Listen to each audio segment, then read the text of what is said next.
I would have liked to have gone into MMA because of my boxing and my wrestling. And in the amateurs, I never lost in either one. Mm-hmm. But I was in shape for the fans. You see what I'm saying, Jack? Conditioning is probably more than 75% of the match. Mm-hmm.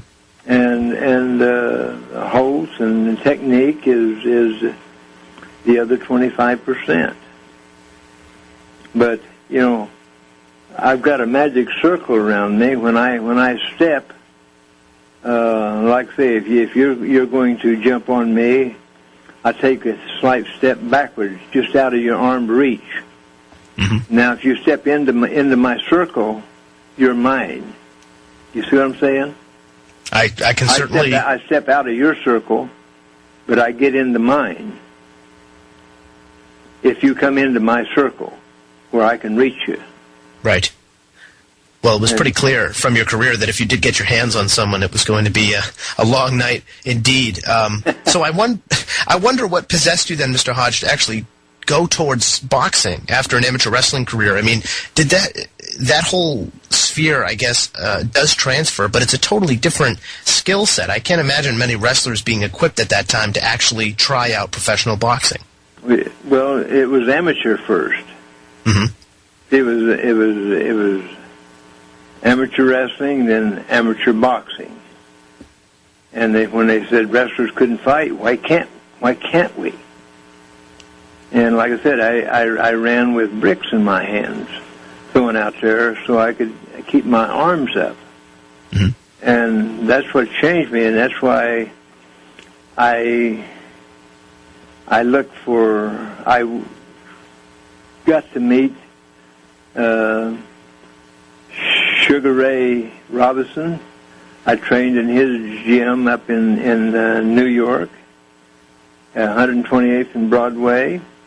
Mm-hmm. And George Gainford, he said, Dan, he says, when you throw punches, you throw 2 or 3. So the one that knocks them out is one they don't see.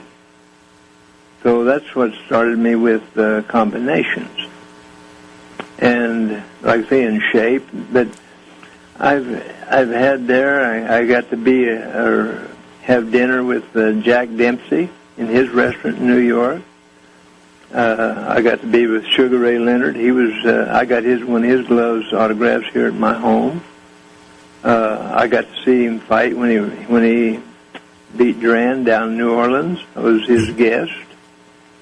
So, you know, with the amateur boxing, when they said that wrestlers couldn't fight, why can't we?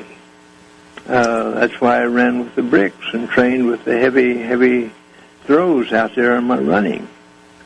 Well, hearing you work your boxing, and you know, sort of getting instructed in the value of combination punching, it's remarkable because it may have been 60 some odd years ago, but it's precisely the transition we see NCAA champions, Olympic wrestlers make now into MMA. They have to start from scratch as great wrestlers that have to learn to strike. Was that a tough adjustment back then without much precedent for it? Oh, sure. I didn't even skip rope in those days. I just ran.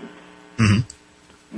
But you have to. I could start switching the ropes, double jump, and but it was all new technique for me, and I would hit the heavy bag for like 3 hours.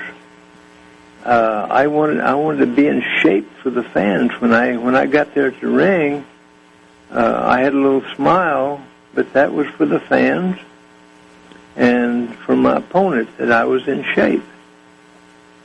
And when they said, go to your corner, they put them gloves on, you come out, it was either you or me. And I'd rather it be me.